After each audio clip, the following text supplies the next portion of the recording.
champ is here! The champ is here! The champ is here! The champ is here! The champ is here! The champ is here! Hey everybody, and welcome to the PR Podcast. Give you guys a better insight on how to master your bodies and raising your PRs in and outside the gym. My name is Joseph. I'm here with my two amazing hosts, Anabel. Hi. And Morgan. What's up? And happy Thanksgiving, everybody. It is officially here. It feels like Thanksgiving literally was like 2 months ago. I trained for this all year. For this unlimited eating. I trained to get fat. Trained to splurge. Yeah. What do you have planned for today? So actually, we're gonna go to my uncle's house in Almonte and celebrate just with the family there. So like potluck. You're going to the grass. That's a whack joke. I don't get it. You don't speak Spanish, do you? No. You're a fake Puerto Rican, my friend. I'm a fake Hispanic overall. I'm Puerto Rican and Mexican. I speak zero Spanish, but it's not my fault. My parents, they never taught me, my brother, and my sister growing up. They used it as like a code language whenever they would like talk to each other. And so we never learned. So like my whole generation, like all my cousins, like none of us know Spanish. And so growing up in the IE, I was gonna say Wu-Tang raised you. you know, yeah. So, so I had to go the other route. I'm like really hood. Okay. So he speaks fluent Ebonics. Yeah. Okay. So, yeah. So- Unfortunate. So basically today I want to talk about what we eat for Thanksgiving. I mean, you're Puerto Rican. I mean, you're obviously don't speak Spanish, but what about foods? Yeah. Do you have any special foods from your culture that... Yeah, so my uncle, he's like the Puerto Rican chef. Like he's the one who makes like a lot of the Puerto Rican dishes. And my grandma does too, but like for big occasions like this, my uncle, he's the one that throws it down in the kitchen. Yeah. And I'm always like, man, like he needs to open up his own dang restaurant. So if you're listening, uncle, get it going. But yeah, so he makes like Puerto Rican rice, Puerto Rican beans, and sometimes they'll make arroz con gandules, which is pretty much like chickpeas with like rice with this like blend of spices and stuff like that. It's just like their own like little blend of like rice. It's amazing. And then they make a like a Puerto Rican eggnog called coquito, where it has like cinnamon and nutmeg and coconut milk and obviously eggnog in it and rum, and they mix it all together, and it's so freaking good. So that, what you were describing right now, is that rice? You said it was like a mixture of rice? Not the drink, but yeah, the food. The food. Yeah, it's a food. Yeah, it's a rice. Yeah.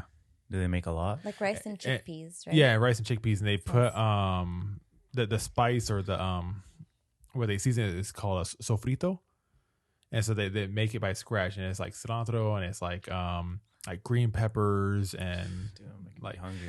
it's so good. So they make like this their own like like sauce pretty much, and they pour it into the rice and just let it cook there and let it marinate in the rice, and because it's so amazing. All right, man. Look, I'm just That's gonna good. say right now, if there's any leftovers, That's bring what us he a was plate, man. getting at. Dude, our family is huge, so he makes such a big portion. I guarantee it's enough for both of you guys.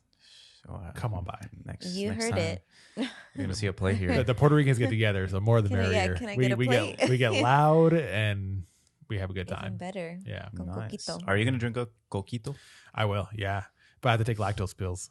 Okay. Well, drink responsibly. It has a lot of dairy, and your boy can't digest that very well. What about you, Anabel? We kind of go the traditional route. A couple years ago, though, my Uncle Freddie, shout out Uncle Freddie, he introduced deep fried turkey, and game changer. Yeah. He's with his family, with my cousins, my aunt in Yosemite this year, though, so we won't see them this year, but deep fried turkey is pretty amazing. I'm a fan of turkey, though. Like, I'll have turkey almost anyway. My dad cooks. He goes all in. My mom, too. Yeah, we just kind of do the traditional. I look the most forward to dessert, though. Pecan pie, that's my stuff. Pecan or pecan? Ooh. Both of them. Both of them. I'm trying to think on how I pronounce it. I know. I change it up. I think I said pecan. Pecan pie. Yeah, I think I Because we cultured more. Could I have some pecan pie? Okay. What, said, what accent? What accent was that? supposed Everybody, to Morgan be? took 2 shots today. Oh, he did take 2 shots. So if you guys remember from previous episodes, Morgan is the lightweight that he used to have like a dropper for his shots.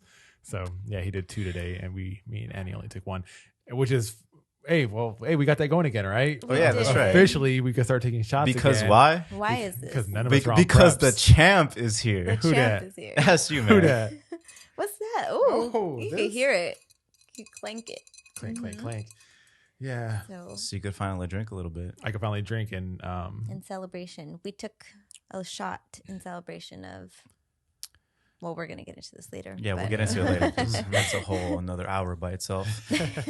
So, yeah, what else were we saying? Your desserts. Yeah. So, I'm just excited. I like all kinds of food. I mean, but pecan pie is Pecan. my go-to. That's my favorite dessert.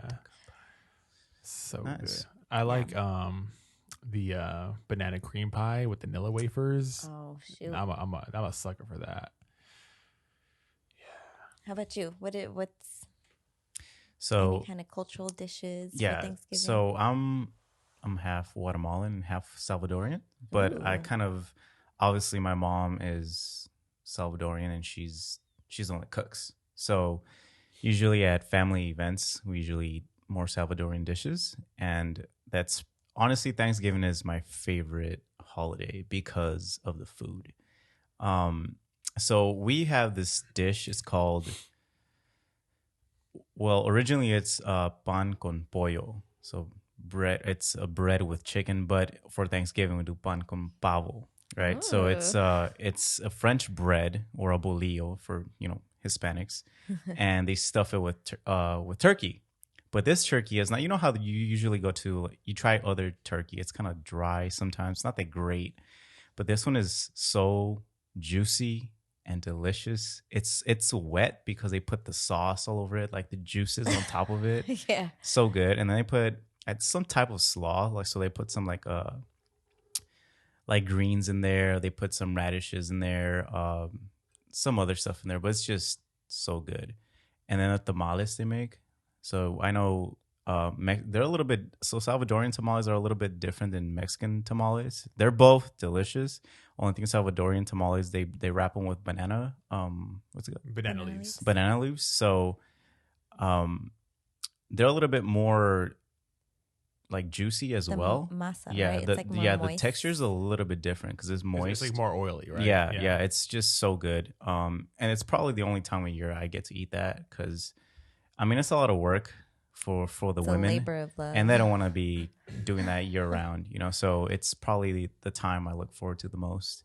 So I'm really excited. I'm gonna eat like 2 or 3 of those bolillos, those pan con pavo. That sounds amazing. It is, dude. It's so good.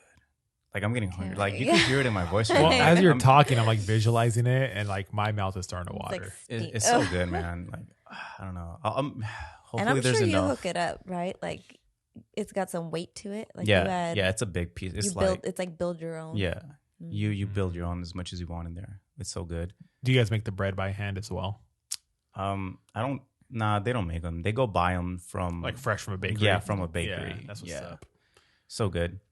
And then desserts as well. I can't wait. What else? So they also have like for as far as drinks, they're like, I mean, what are they? What's it called? Ponche? They ponche. I look Okay. forward to the ponche as well. So it's Oh, basically like a cocktail, I guess. And it has like fruits, a bunch of fruits in there. So it's like a fruit juice. Apples, So it has like all cinnamon. that stuff in there. It has a what's that? Sugar cane in there. Like it has sugar cane in caña? there. What is Caña? it? Caña. It's so bomb. And then if you want, you can put some alcohol. It's It sounds like Yeah. jungle juice back when I was in high school. Hey. hey. yes. So it's really good. But it's cultured. Every person that partied in high school Yeah. went, hey. yeah. What is jungle juice? Anything fruity with anything alcohol. And whatever vodka you could buy, Yeah. the one that comes in the big plastic, The big pop-off? yeah, that one. Just poured it. Oh gosh, my liver hurts. Yeah. And then obviously we always have like flan. So that's good. And my favorite, it's not pecan pie. It's pumpkin pie. I love pumpkin pie. It's so Yeah. bomb. Are you like can't go wrong okay? with Do you like pumpkin. the pie stuff, or are you like a crust kind of person, like, or just all together? It's all There's about the people that like It's pie, all about the crust. Oh, Okay, yeah. Yeah, see, I'm the That's- opposite. that's my favorite I'm part. about that feeling. see, that would be a Give me good that like feeling. yeah. So you guys could like Like split. apple Dutch pie. Oh. Like, give me that feeling. Especially when, like, warm it up and the Ugh, kind with of the like little thing of ice cream. Yeah. See, I feel like the filling is like it's a teaser, and as you reach the crust, that's when you That's your reward. yeah. Yeah, you made it. Here's your crust. This is getting out of control. All right. You guys all should have gone into nutrition. Now, so I got a question for you guys. Do you guys pace yourselves, or do you guys just go all in? So I kind of have to pace myself because we go to we do Bree's family's house and then we'll do my family's house. So we should go to her family's house first and then we'll go to mine because that's like the late night one. That one goes on forever. And so we'll go to her family first, and her mom makes amazing turkey, and she'll make some in the oven, then she'll make more in a pressure cooker. And so the pressure cooker one comes out super juicy and moist, and she'll specifically make breast for me in the pressure cooker because she knows like I'm a little more fit and I like that. Yeah, a little leaner. Yeah, and so amazing. And then her mom's a baker as well, so she'll make a bunch of cookies, and it just Oh, I've yeah, seen the cookies. yeah. She Those makes are custom so cookies. cool. Yeah, Mama Ray's And cookies. then, Hit her up. so I've seen Brie hook up some mac and cheese before. Yeah, though. she makes homemade mac and cheese, and Like, she'll use like 4 looks different legit. cheeses, and she'll bake it, and Oh my. she makes it all from scratch, and it takes her like a long time to make it, and it comes out amazing. Yeah, So you're like, it never makes it to the party. yeah, Like- gosh, so I definitely have to pace myself at her family's house because I already know when I get to my family's house, there's enough food for like 100 people, and there's probably like 50 of us. It's popping. And so I have to go over there, and I have to splurge over there too. So I do have to kind of pace myself throughout the entire day. But as far as like, am I watching caloric intake? Hell no. No. No. Calories don't count because I eat clean the days prior and the days after. So I purposely like set myself up to splurge on Thanksgiving so that I have no regrets and I just don't think about it. Nice. Yeah. Nice. What about you? So similar. So I intermittent fast almost every day, and especially on Thanksgiving, but also like a couple days leading into Thanksgiving, like I'll just reduce my calories just a little bit. And then for Thanksgiving, it changes every year. So this year we're doing Tim's side of the family a day before. So tomorrow we got a early Thanksgiving. So we're going to do Thanksgiving there. I will not pace myself. I'll just, yeah. Timoteo. And then Thursday on Thanksgiving Day, like we'll go to my side of the family, and I mean it's all good. I mean, I'm ready. So I usually get my first plate. We go rounds. So there's You go food. rounds? Yeah, we go rounds. 12 rounds? if that's what it takes. Damn. Do you set yourself up for success with like probiotics and digestive enzymes? I don't know.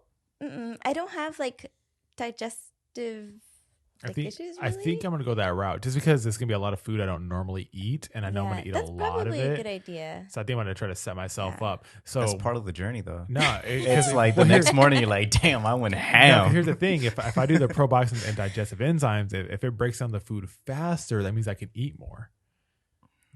I didn't even.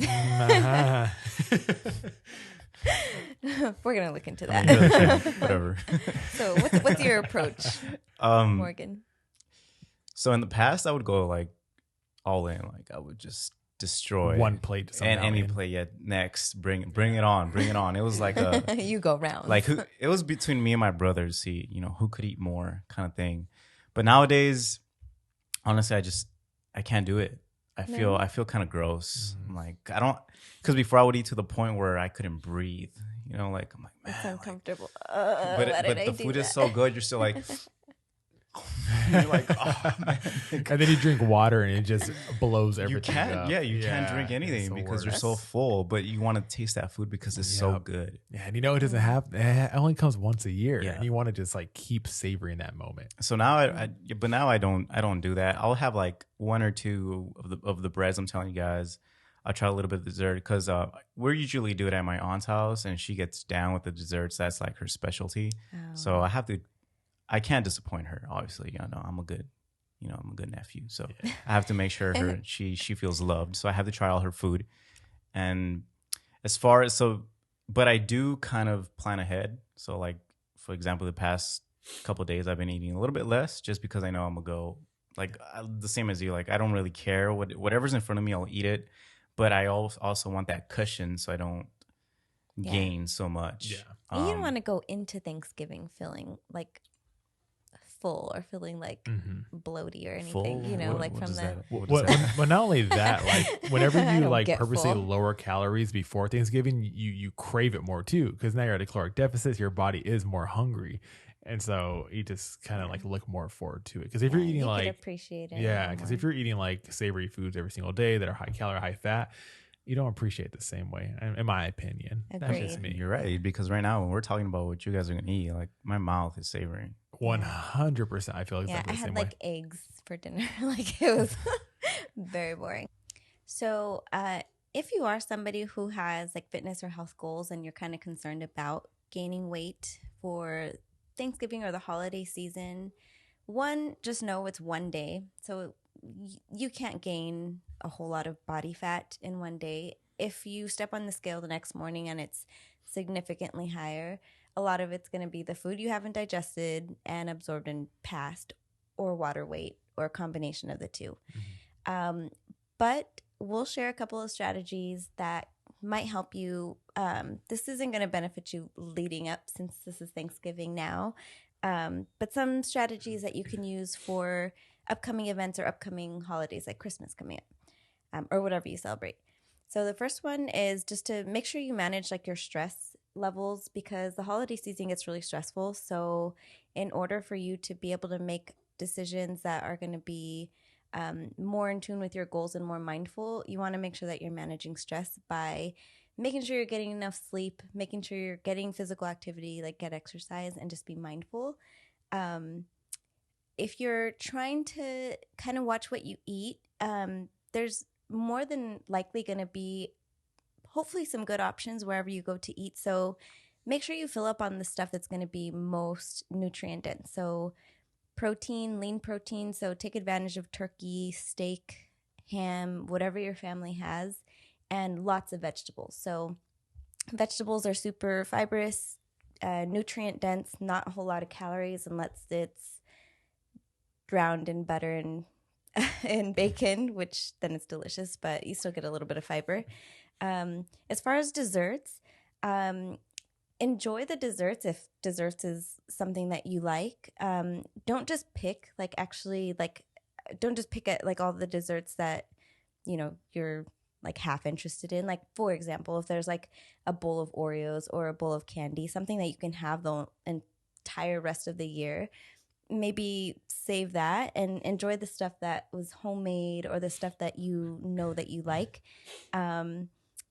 Make sure you stay hydrated. So being really, really well hydrated, like several days before the morning of, that's going to, one, help you digest all the food that you eat. You need to have water to help you digest all that. May help keep you full, especially if you use like a sparkling water, like a mineral water. And if you're going to be having alcoholic beverages, make sure that you're hydrating as well. So switch off, go back and forth. Or one of my favorite drinks is vodka, like usually a top shelf vodka with some soda water and a squeeze of lime or lemon. And that's like such a tasty, like low calorie, hydrating drink in my mind, right? I just tell myself it's hydrating. And then you can enjoy that. If you're not sure that there's going to be healthy food, make sure you offer to bring a dish, like bring a veggie tray, bring a fruit tray. It can be something simple, or you can offer to make like a lower calorie dessert. Be mindful of the food that you're eating. So make sure you take your time, appreciate all the flavors, all the textures, all the colors. it's probably likely that a lot of family members and friends took a lot of time to make these dishes. So taking the time to appreciate all the effort that was put in, like, helps you kind of slow down and appreciate the day for kind of what it's worth. And then finally, make sure you move. So days leading up, definitely try to get a little bit more activity, like increase your training volume if you're lifting weights. Go for a post-dinner walk if weather permits and your neighborhood's fine for it. And then the days after, take advantage of those extra calories. Like, you can take advantage of the extra energy that you're going to have for your workouts. If you are advanced and you're kind of like used to tracking calories, you can reduce your calories like a couple days leading up to the event or a couple days after.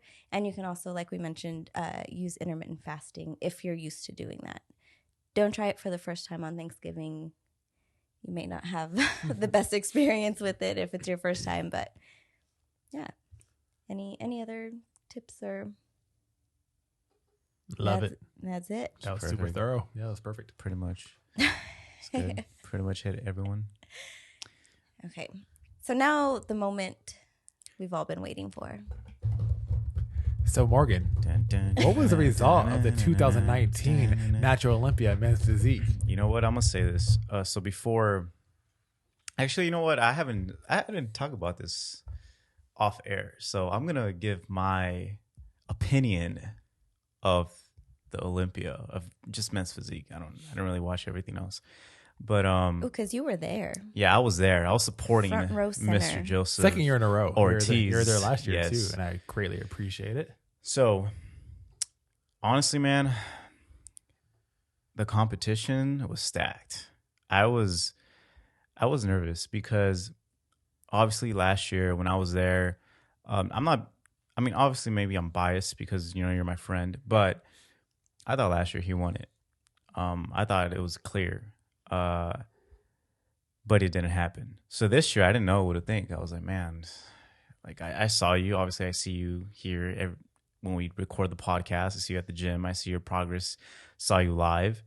And I saw the other competition as well. And there was a lot of guys that looked good. They looked great. And so when it comes to like bodybuilding, it's very subjective. You don't know what the judges are going to be looking for on that day, right? So for example, this year there was a couple of guys that I'm just going to talk about the end. It was the top five they call out, top five. So there was a difference in the physiques up there. There were some that looked fuller, but not as conditioned and shredded. Okay. And then there was people that looked shredded, like diced, and not as full. So there was a contrast. Usually you want both, but from my point of view, it wasn't. It was either or. So Joseph, I thought he was like super conditioned, but not as full as I know he could have been. And there were other guys who just looked fuller, but not as conditioned. So I didn't know which way they were gonna go. But as soon as they called some of the people I thought were full out as like 5 and 4, I was like, okay, they're looking for condition today. Okay. And the most conditioned guy up there is Joseph. So like as soon as they started calling 5 and 4, I was like I got chills. I was Yeah, like, it's holy, in the I bag. got my phone. I was recording. I'm like, the champ. Here we go. The champ is here today in the IE. So congratulations, man. Thank you. Yes. Mr. Olympia men's physique. 2019, first place, number 1 in the world. How you feeling, man? I feel great. I'm back to a better, caloric intake. My body's recovering now from all that, very deep depletion. It was a wild ride leading up to the Olympia. As a lot of people know, I flew out to Guatemala the week of my peak week. So I flew out Thursday night, and I was I flew out for a wedding. I was a best man in my friend Ray's wedding. Shout out to Ray. And he also went. Congratulations. So he flew Yes, back he from was there. Guatemala and then drove to Vegas to support me. Awesome, man. I love that guy. And so I flew out Thursday night, and I stayed on prep in Guatemala for the entire wedding. So super cool. So his wife actually requested that they make me personally, grilled plain chicken breast with asparagus for the wedding, actual wedding day. So she requested Aw. that from like the hotel that was catering. Super cool. And so I took 2 pounds of cooked chicken out there. Obviously, I froze it, took it out there, took a bunch of egg whites, a bunch of protein bars. I took a bunch of whey protein, the Isoflex by Allmax. Shout out. And so I did everything I could to stay on track, drink a lot of water. Luckily our hotel had a good gym, so I was able to work out out there as well. So I stayed on track, took my scale, weighed out my food, everything to a T on vacation in a different country. And it was tough, but I knew what was on the line. I'm like, I've been on prep for more than half of this year. I'm not going to about to screw up this last week.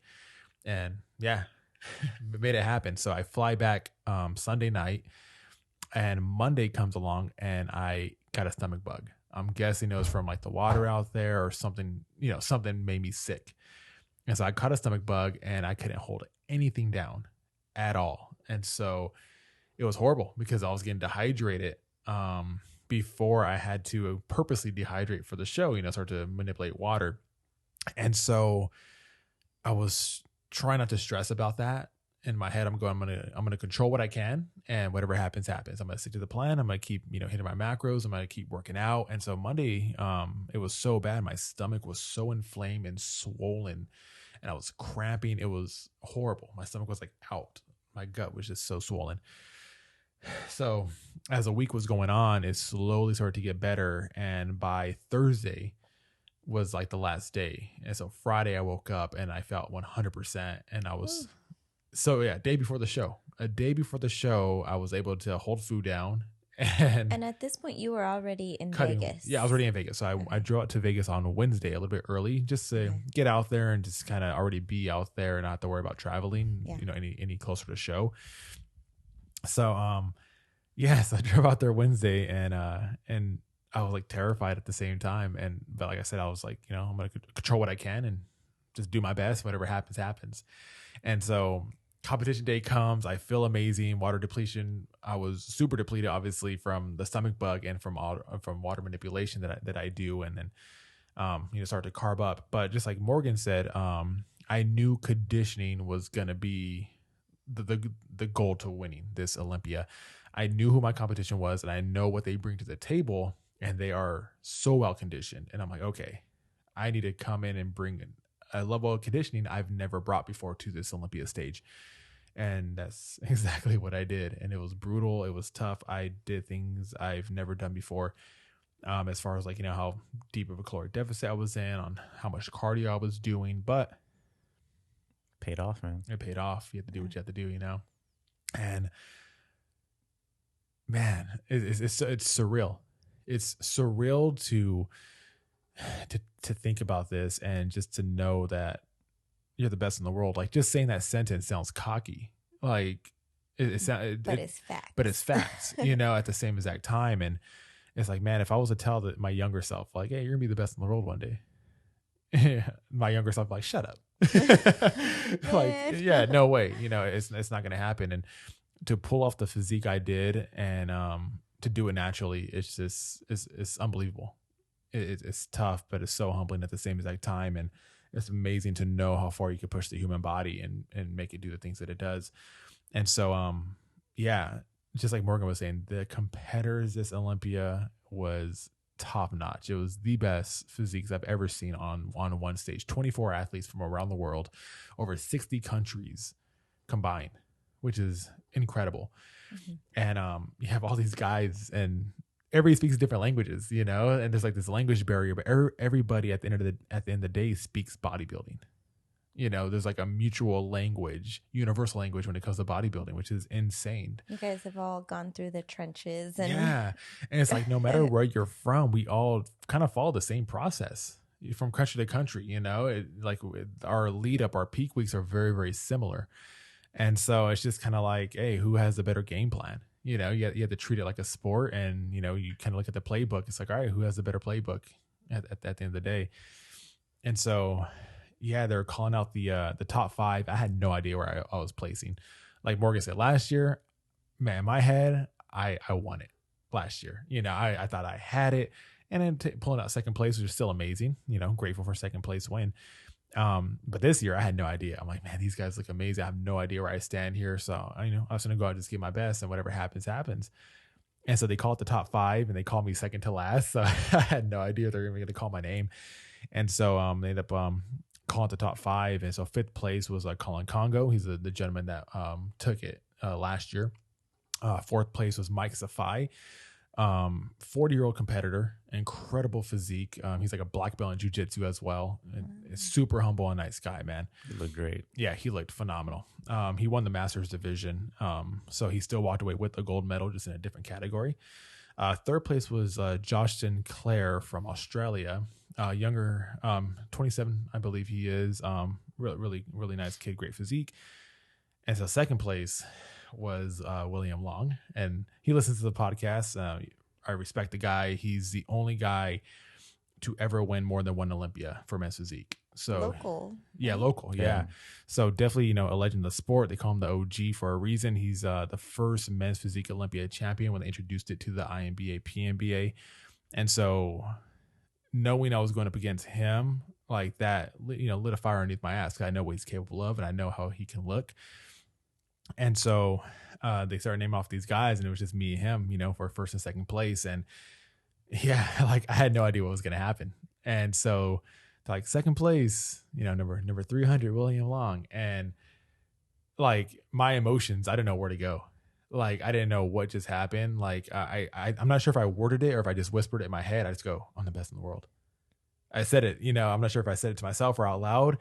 And it was just disbelief. It was such a surreal moment. And you kind of get lost. I kind of like had like an out of body like experience moment. I was able to see myself from like a 3rd person. And yeah, I just kind of just went with how I felt, just then I walked on the podium, and they put the leaf crown on you, and they put the medal around your neck, and I kind of stared at it, and I gave it a kiss. And yeah, and they play the national anthem for the country that was victorious, and it's just such an amazing moment, and it's something that I only dreamt about when I first started competing. Like, I never thought I would make it to this moment. I never saw competing like on such a high level when I first began this sport when I was 22 years old, and to know I took it this far is it's unbelievable. Like I can't even put it into words. I'm just so grateful for the opportunity to be able to display my talents on such a prestigious stage in front of all my friends and family and people who support me. Yeah, it's incredible. So this medal has literally been with me every single day since the show. I carry it around with me in my backpack, and I guard that thing with my life. Like, it literally hasn't left my sight since the show. Nice. Yeah. It's great, man. That was a cool recap. There's more to it. It's just, Well, we have questions. Yeah, let's do it. Well, first of all, I just want to say again, congrats, man, because a couple of podcasts ago, you were talking about how you were going through depression because you were overweight. Yeah. You don't want to go out in public. You wouldn't socialize. And now you've done a complete 360. Is it 180? 180. Oops. You've done a complete 180. He did all of that. And now you're the champ. Yeah. You're the best in the world. So that's pretty cool, man. Yeah. To think back where I came from. For people who haven't watched it, he's referring to episode 2, which is titled Motivation, where I go into my struggles growing up with weight and how I kind of dealt with anxiety and stuff like that. So if you guys haven't listened to that episode, feel free to check that out. Yeah, it's crazy to know. Like I said, if I would have talked to my younger self, that version of me, and I would be like, hey, one day you're gonna be the best in the world. I would be like, yeah, right. It's inspiring, man. And it just goes to show that no matter what you're going through currently, you can always change it around and do something. Yeah, so grateful to Denny Keikos and the entire Keikos family and team and everybody that works with the INBA, PNBA for putting together such an amazing organization. And it was cool too because I was able to get a photo shoot with Iron Man magazine. So I did a photo shoot for them the next day after the show. And Generation Iron, who are the same producers that made Pumping Iron with Arnold Schwarzenegger, they're actually there doing a documentary on natural drug tested athletes. So they recorded and the entire Olympia, and they're actually going to be making a movie, Generation Iron 4, based on natural drug tested athletes based on this Olympia. So that's going to be in selected theaters in 2020. And then after that, it's going to go be streamed on Netflix. So I'm excited. They've been teasing about that for a while. yeah. So So man, so that's cool. that's going to be something I can look back on the rest of my life, and hopefully they'll have some flicks of me in there. Yeah. Hopefully, yeah. This is off topic. Well, not really, but I was nerding out when I saw them because I know who the directors are and stuff. You know, I obviously follow Generation Iron, and I saw them with their camera gear. I was like, man, that's a nice camera. Yo, I'll help you. Yeah. It was pretty cool. Do you guys need an intern? What kind of lens you guys got on there? Yeah. I'll carry your equipment. Okay. Questions. You want to start off, Anabel? Yeah. So I just want, it's going to be like super generic, but because you mentioned a couple times the sport of bodybuilding, and some of our listeners might not know like what exactly all that entails. So maybe if you can just say a couple of, so the sport of bodybuilding, what all do you have to consider? And just a couple like things like how does one prep for it? Like how long is a typical prep? I mean, and I don't even know if like you can say typical because everyone's journey is gonna be everyone's different. So I would say for the typical prep though, you're looking around 12 to 15 to 17 weeks possibly. It obviously depends where your starting point is at. For people who are relatively already kind of lean, you could get away with a little bit more of a shorter prep, and then obviously people who carry a little more body fat will have to go into a little bit more of a longer prep. So they have a slower descent of calories so that they don't lose too much muscle. Okay. And so that's a prep. And then day of a show, what all, so, cause we talked about like how subjective, like the judging could be, I mean, and it's so crazy, like how many details are involved because you have not only your prep and your training, like in the gym, you're watching your nutrient intake, your calorie intake and manipulating water and all this, but then there's shorts and tan and this isn't even the women, this is the men. Shorts and tan and hair and beard and posing. Ugh, like so many things. So much goes into it and everything needs to be perfect. So luckily they have a tanning like company that's already there at the venue, so you just go through them. So luckily that's already there and taken care of. Tanning by Sean John.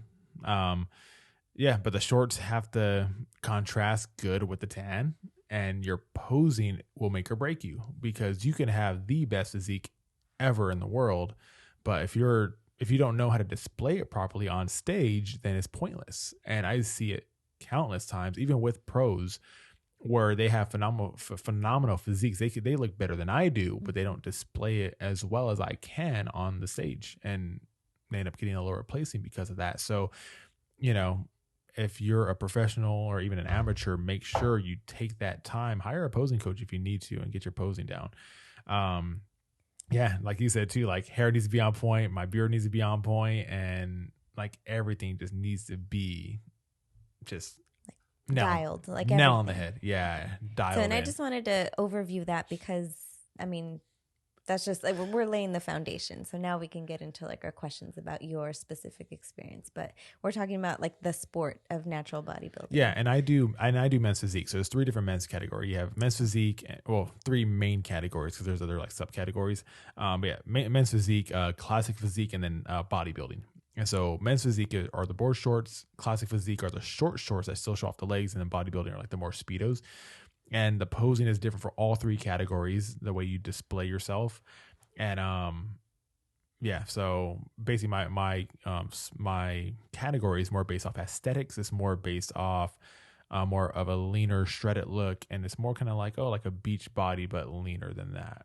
And so okay. Not Okay, not thanks for hard flexing. clarifying. Yeah, no hard flexing. So I'm not allowed to do like a, most muscular with the traps popping out. Like your veins and Yeah, it needs stuff. to be toned down. You need to be smiling the entire time. Okay. Or bodybuilding, you're up there, you're yelling, yeah, exactly. Okay. So That's so funny when they're smiling all the time. Really? yeah, because we're flexing It's like- so hard, and Yeah. we have to Do make you do it. teeth whitening too? Yeah, I do. Yeah, That's part of it. Uh-huh. So I found out at this competition that some people actually put Vaseline on their teeth. That's a beauty pageant trick. Yeah, Actually, I heard. Stay- Miss Olympia is the Yeah, one who gave me that tip. Yep, Yeah. I was right. Nicole, I was right next to you when she said it, and I was like, she just put it on her "What?" mouth. I was like, "Are you putting Vaseline in your mouth?" She's like, "Yeah, it's because you have to be smiling and you don't want your lips getting stuck because your mouth is so dry." Uh-huh. Yes.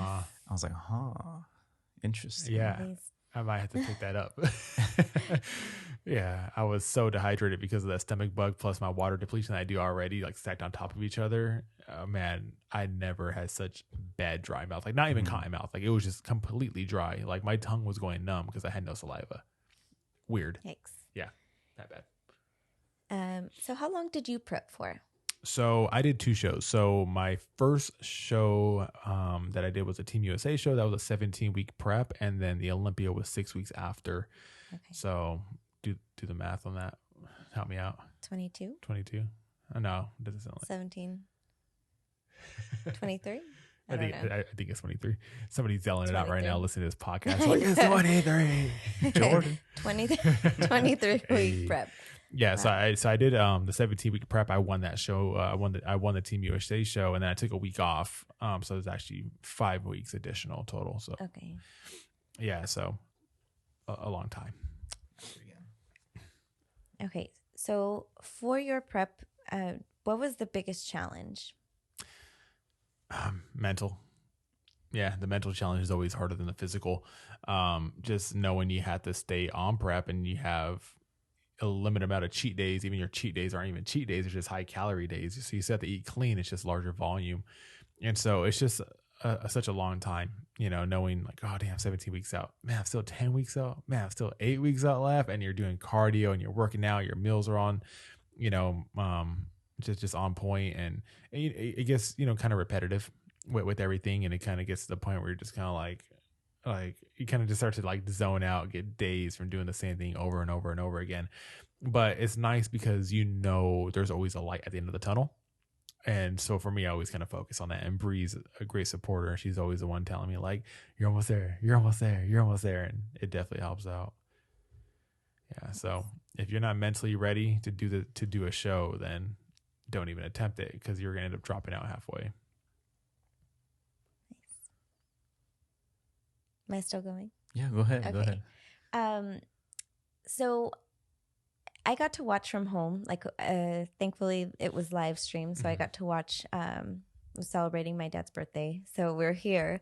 Wish we could have been there, but what I really appreciate about all of your follow up posts and all of your shout outs and everything were to Bree, Grayson, your family, all your friends, gym buddies, like all your supporters. How big or small of a role does that play? Like, everybody who like helps you, Yeah. it's a individual sport, Yeah. quote unquote, but life still happens. Yeah, like, and you mentioned the wedding. Yeah, and you still have a team.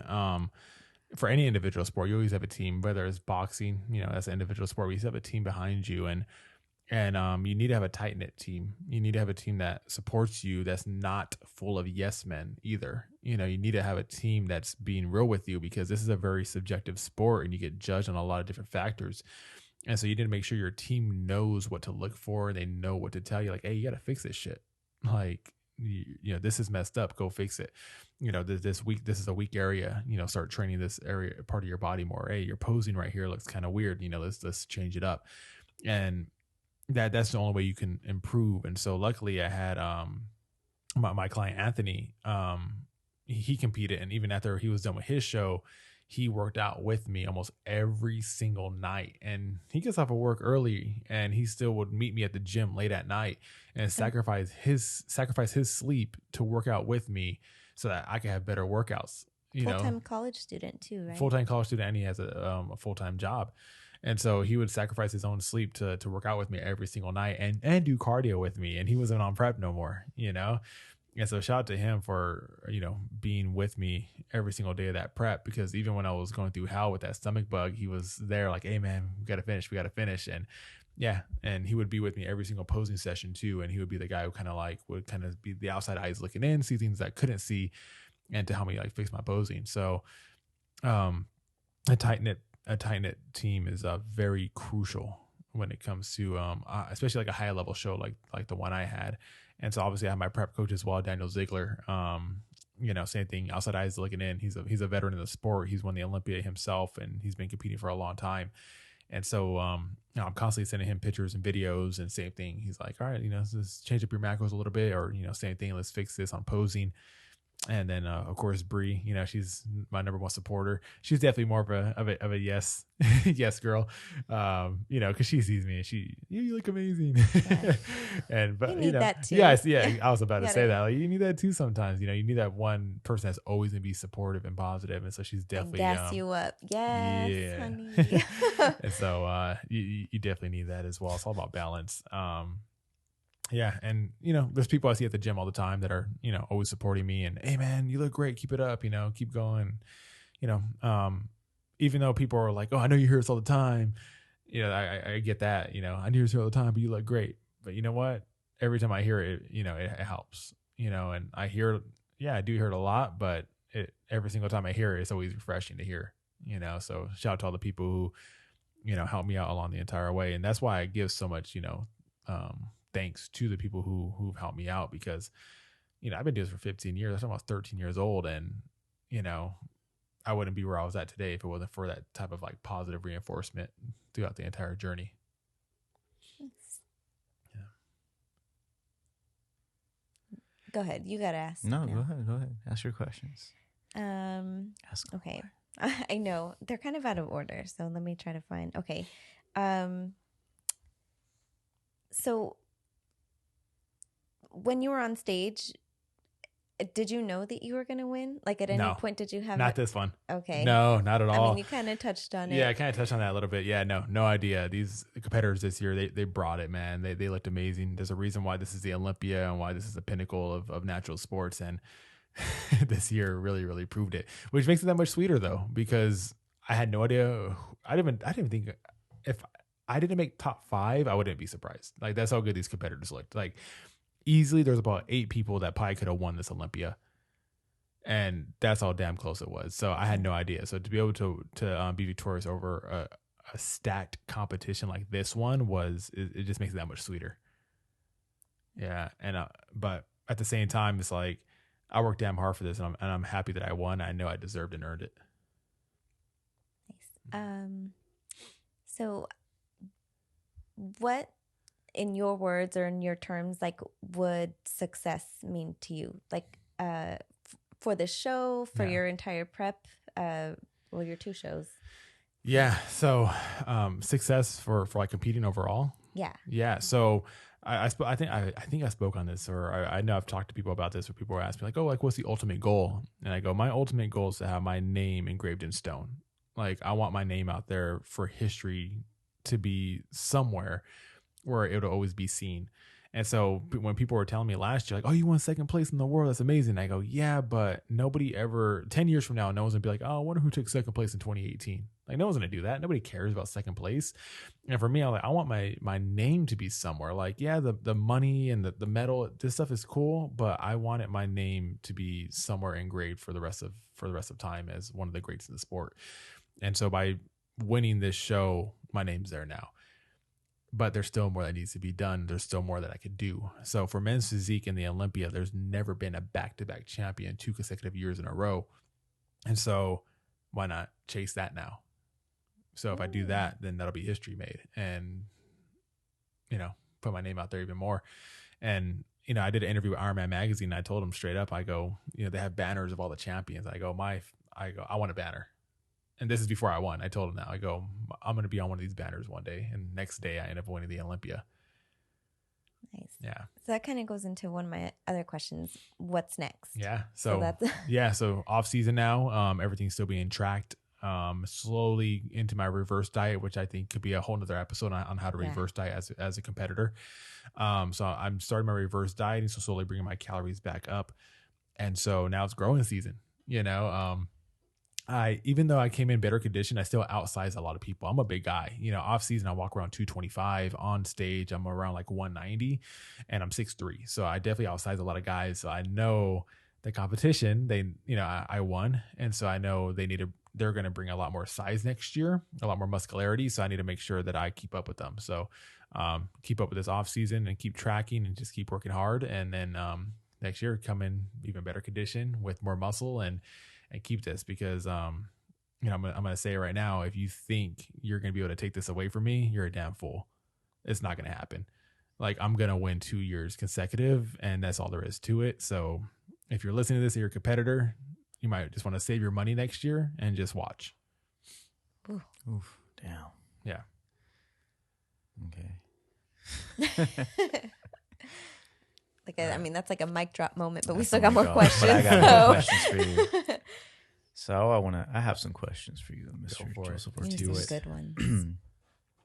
So I like to attack what goes on in the head. So for you, my question is, when you're not in competition versus when you are, does your focus or your mindset change? Yes and no. I'm still always tunnel vision on what the goal is. Like last year, when I went off season, I was completely tunnel vision on this Olympia. So even the off season, it flew by because I was so eager to get back on stage. And yeah, so when I'm in the gym and when I'm prepping my meals, like everything's planned.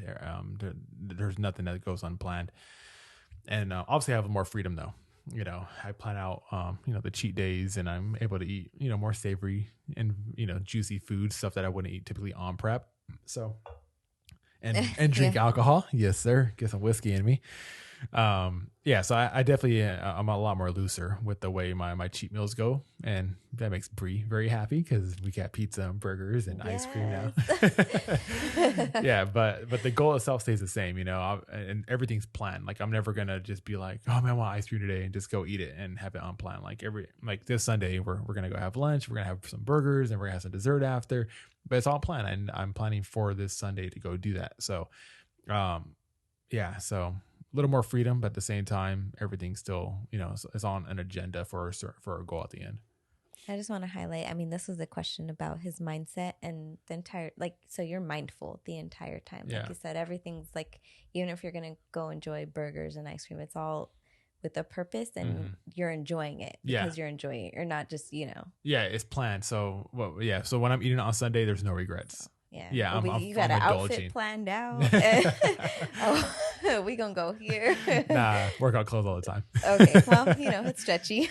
So still premeditated. Okay, so since you brought up Bree, do you feel that when you're in competition mode, does it consume you? Do you feel it affects your relationships with your loved ones or with your friends? Yeah. Competition is a very selfish sport. It takes a lot of sacrifice. And so, it does take time away from me and her. Obviously the more I've been doing it, the easier it's been getting. Like when I first competed, I had no idea what the hell I was doing. I was completely consumed. I had no idea how to even enjoy time with friends and family. And so I would purposely avoid family functions and any type of anything that involved food outside of my prep, like restaurants, parties, anything like that. Where nowadays I could do all that stuff. Obviously I went to Guatemala. You went to a different country. Yeah, I went to a different country. And so nowadays I'm a lot better. I'm a lot smarter with how I do this type of stuff. So, and again, it's all pre-planned, when I'm on prep, birthday parties and stuff don't pop out of the blue. And so, I know how to prep well now and prepare better for function. So I don't miss on anything no more, which is great. Yeah, but my workouts are longer, so I get home super late when I'm on prep, 12:30, 1 o'clock in the morning, almost daily because, I work a job, I work 10-hour days normally. And, I still have online clients I train and in-person clients I train. So I have a very, very busy schedule. So, some of that time does need to be taken away to go into this prep. But again, it is, it is temporary and it is short term and it is for a bigger goal. And, when she first started dating me, she knew, what my lifestyle was kind of like, and she kind of, knew what kind of she was getting herself into in a sense. But yeah, she's very supportive, and, I give her all the damn praise for, just, man, if it wasn't for her, I wouldn't be this successful, hands down. Easy. First year, half a year, you Yeah. got a baby. Yeah. We had Grayson in April, and doing these competitions made it that more special though at the same time, because knowing I had him, and he's gonna look back on this and be like, you did all this when the first year I was born, just a few months old. And for all the people that use kids as an excuse, Yeah. hey, I'm a busy guy. So you flip your medal backwards when you're changing diapers. Is that what- Well, I love that you brought that up. So people ask me like, what's the first thing you did when you got home? And I go, I washed bottles. Yeah. That's the first thing I did when I got home, and it brought me, They're like, I was on pop bottles? No. yeah, I Washed washed bottles. Yeah, I was on cloud nine, and it brought me down to earth really, really quick. Yeah. Washing bottles will humble you. Dad, I'm hungry. Yeah, so that's the first thing I did when I got home. I washed bottles, and yeah, that'll bring you back down to normal level. Yeah. That's good. You need that. Yeah. Okay, so another question I have for you is, so when you're competing, do you look at your competition? Do you see what they're doing? Do you even care? How do you go about it? Yeah, I see them because of social media. It's kind of hard to avoid it. Do I care? No, not at all, actually. Seeing competition, seeing them put shirtless pictures up and their progress, it doesn't bother me one bit. It honestly never has. I think that's just the competitor in me. I'm very confident in what I do and and the way I can perform. And so, my mindset, I'm the best in the world. That's how I see it. No one's gonna outperform me. The thing that bothers me, or not bothers, and that's a horrible word. The thing that motivates me, because it's more of a motivation factor, is the person I can't see, the person that I don't follow, the competitor that I don't know is out there. That's what motivates me, because I guarantee you there's a person out there who doesn't compete and is natural and looks 10 times better than I do. And he's going to come out one day, he's going to find out about this organization, and he's going to come and kick everybody's ass. And that's what I think about all the time, because in 2016, I was that guy. I came out of the blue after training for 13 years, and everybody's like, who the hell is this guy? And that goes for every sport. I guarantee there's a person right now playing basketball in a local park better than LeBron James, and just doesn't have that same opportunity. And so that's kind of always on my mind, is I'm not worried about the people I can see. I'm worried about the competitors I can't see. It's the fear of the unknown. Yeah. But, until then, I'm that guy. As the song came out 100%. Okay, never mind. Next question. I don't know what you're talking about, Anabel. You know, Morgan. You know. Okay, so I think you already touched on this. Are you starting to feel normal again? Yeah. Feel better? Finally. Got a little more pep in your step Yeah, compared to the last few episodes. Yeah, man, we talked about this before off air. The last episode, I had no bass in my voice. My voice sounded so soft because I was so depleted and tired. But now I feel great now. Like calories are, like I said, they're slowly moving back up. So my energy levels are skyrocketing.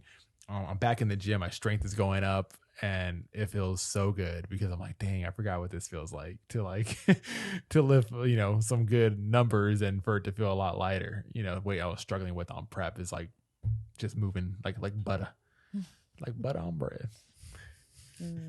So now I know you're still coming off the high of being the new champ. Mm-hmm. You're on your world tour, but do you get, maybe you're not feeling it now, or maybe you don't get it, but do you get any competition blues later on? No, because I know I'm gonna be stepping back on stage, so competition blues is never there. And for me, I'm always kind of like in season. I'm always like training for comp. So if anything, the year goes by too fast, and there's not enough time off.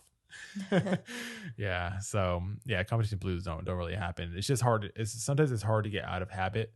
Like when it comes to tracking and stuff, I should be a little more lenient with my calories and be like, oh, it's only a few more carbs. I'm off season anyway. So it's kind of hard to get out of habit because I'm so strict for so long that I'm like, I still kind of get, a little anal about, going over macros where I need to like take a breather and just be like, hey, it's okay. It's just a few calories here and there. I'm off season, it's fine. So yeah, but as far as blues, like missing the stage, no. Okay. And you already answered this. So you're coming back next year. Oh yeah. You're going to defend the title, right? I gotta. Yeah. They say you're never truly the champion unless you defend your title. And there's been a lot of champions in men's physique, but not one has ever defended it. So yeah, if anybody could do it, I can, and I'm young. A lot of these competitors, man, like no offense to them, but they're definitely up there in age, reaching their mid 30s, 40s. I'm 28. I'm definitely a lot more of a younger, high level competitor, and so I have a lot of years. I'm barely gonna hit my prime, and I'm gonna take full advantage of it. And I think year by year, I'm only gonna get better. And so I'm very excited to see how I'm gonna look next year, and I'm gonna just keep bringing a better package year after year.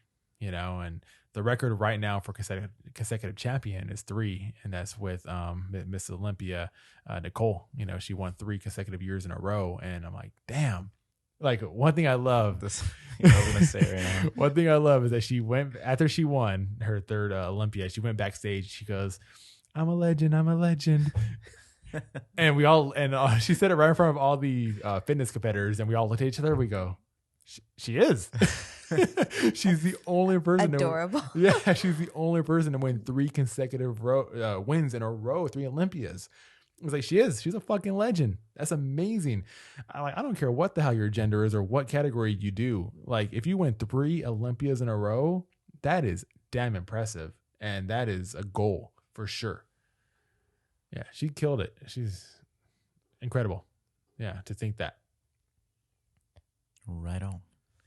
Those are all the questions I have for you today, sir. So if you guys are ready, we can close Well, I this want to off. know. Okay, I just want to describe like smells, like what is it like backstage? Like I just imagine It's like a lot of tan. tans and makeup and glitter Smells and like weird really. back there. Oh yeah. Yeah, the tan. Oh, The wow. tan is like that's all you smell when you go backstage. It's like is what the- are people is the talking tan. about? And like people are like laying down with their feet propped up, like first, so they don't get like smelly. Yeah, Or- it's or- like blood flow. Okay, Yeah, okay. it's all for Just, blood like, I flow. see so much, I just don't understand. Yeah, the emotions are all different backstage. It differs person to person. Some people are very serious. They keep to themselves. They don't talk. They have their headphones in. And other people, they're just more friendly, kind of walking around, enjoying the time, enjoying the fact that they, at the Olympia, they see a lot of people they haven't seen for a long time. And, a lot of people, we all follow each other, and we never see each other unless social media. So, the Olympia brings a lot of us together. So a lot of times sorry guys, Morgan's phone keeps falling. So, being at the Olympia is a lot of times where we see each other. Like my friend, Denario from Chicago, the only time I ever see him is whenever we compete. And so every time I see him, it's super cool. And, he actually worked out with me the last 2 days of the, before we hit the stage, and that guy, how fun. that guy's an absolute animal. The fact that he didn't make the podium this year blows my mind.